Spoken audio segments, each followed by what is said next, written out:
U.S. military has deploying a new nuclear weapon to Persian Gulf amid tension with Iranian. The United States has deployed a new low-yield nuclear warhead that experts warned could increase the likelihood of a conflict going nuclear, according to a new report. The Federation of American Scientists reported Wednesday that the W-76-2 low-yield nuclear warhead was supplied to Ohio-class USS Tennessee ballistic missile submarine, which deployed to the Atlantic Ocean from Kings Bay, Georgia, late last month.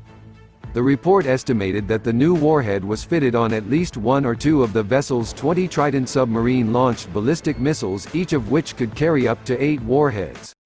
The report was authored by military analyst William M. Arkin and Federation of American Scientists Nuclear Information Project Director Hans M. Christensen. Earlier this month, Arkin authored a Newsweek article featuring quotes by Christensen on how the recent introduction of the W-76-2 was the result of Pentagon planning a potential first strike scenario against adversaries, especially Iran.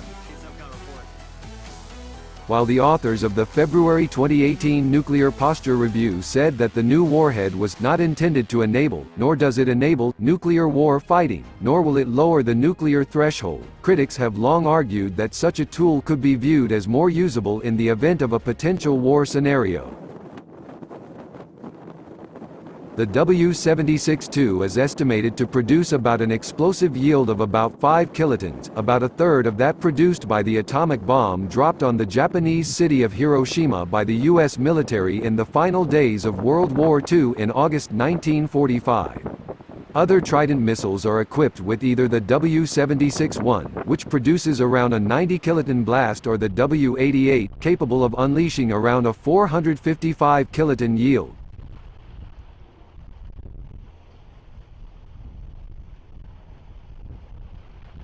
Though the W-76-2 may appear milder in comparison, analysts point out just how destructive such a weapon really is in comparison with non-nuclear assets.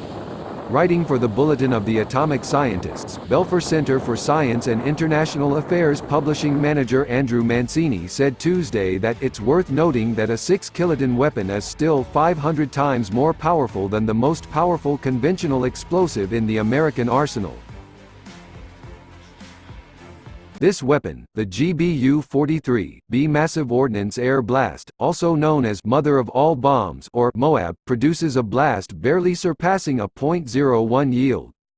President Donald Trump, who has championed the recent reforms to the U.S. nuclear arsenal, dropped the MOAB for the first time on a reported Islamist State militant group (ISIS) complex in Afghanistan in April 2017.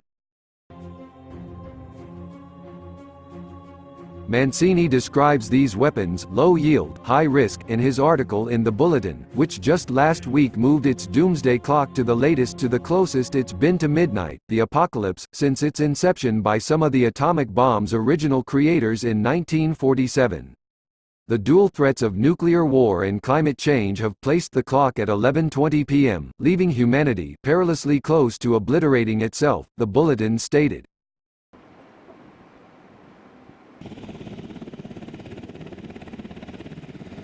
Non-proliferation activists say the W-76-2 does little bring the world back from the brink.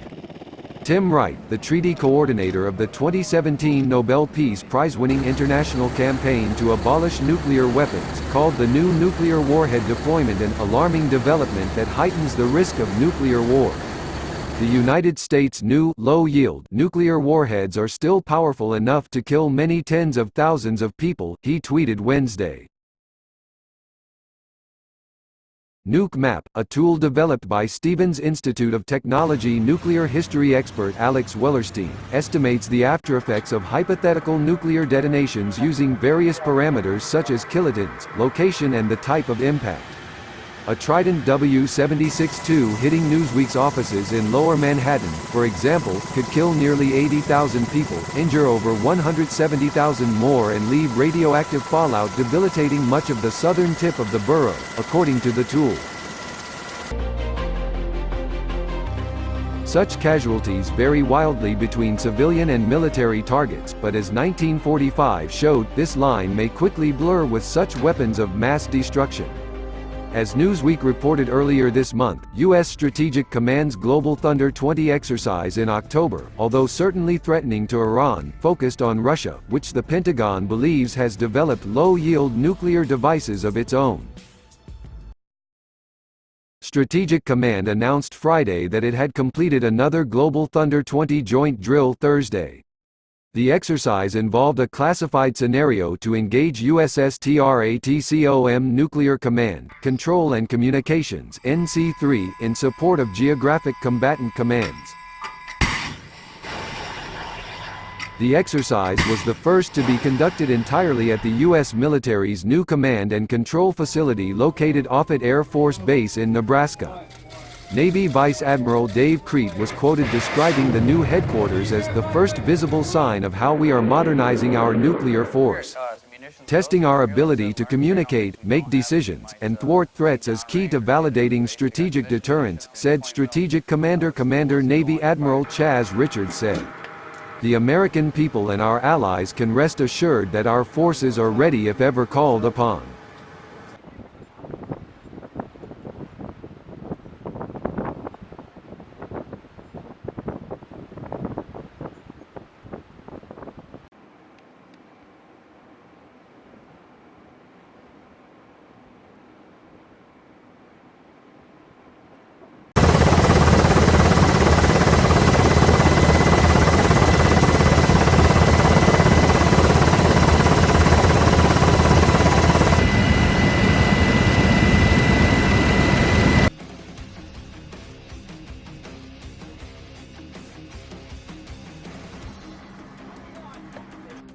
Weapon is away.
Transition to cruise.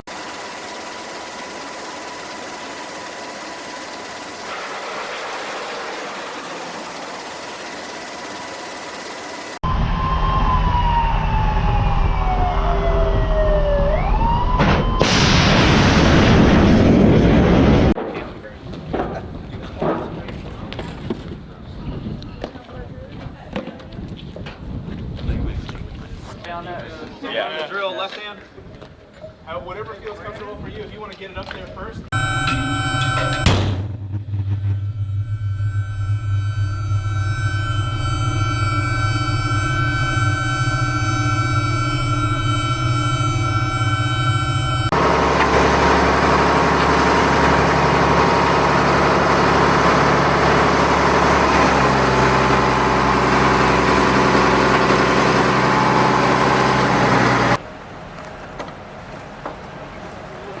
One, two, three, heave!